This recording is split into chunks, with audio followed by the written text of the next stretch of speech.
I went off dating apps this year and I'm gonna tell you all about it. So this is the year 2024. No dating apps for Caro, or almost none. Number of dates I went on, 27. This was actually up 17% from last year in 2023. Pretty much all my dates were via dating apps. The number of repeat dates increased dramatically as well. I couldn't be bothered to look back at the numbers, but it went up. So win is a win. This is where it gets interesting. So the number of dates that I met IRL in the wild, 23 out of 27. I did meet one from Raya and two from Hinge. This was all the beginning of the year, so like February, March. And then I also met one from Instagram, slid right into those DMs and it worked. And so where were the meet cutes? Where was I meeting people IRL? So first of all, I live in New York City, which I just think if you live in New York City, you have no reason to not be meeting people IRL. I had a way better time dating this year when I was just meeting people in the wild, because then I could actually see what they were like in person before I agreed to spend one-on-one time with them. Number of people I met backstage at a show,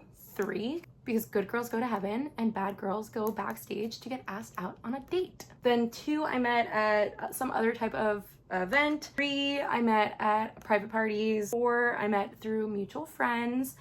Good old-fashioned way. 7 I met at bars and clubs, and 2 I met at art events. So yes, culture, we love her. Best meet cute I had was I met a guy on the subway. He just started talking to me on the subway. Most interesting meet cute I had was at a political fundraiser for a presidential candidate. That was a more hopeful time of the year. Interesting first date I had was going to a movie premiere. The most interesting date I had in general was, again, political fundraiser.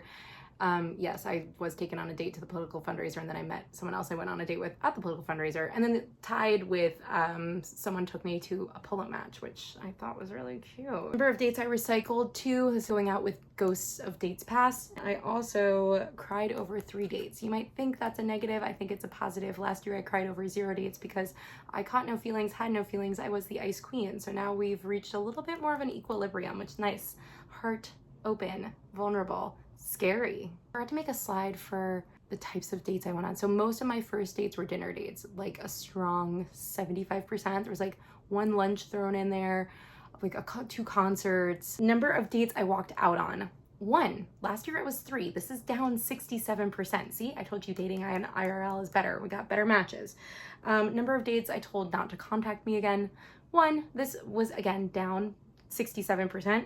And the number of dates that just didn't happen, I don't know, I think it was like 20. This is a combination of like dating app dates and other just people we met, texted, never happened. Number of dates that booked a flight with me on the first date, 1. This is down from last year, but unlike last year, this flight actually happened, this trip actually happened. Number of dates that I got frisky with, 3.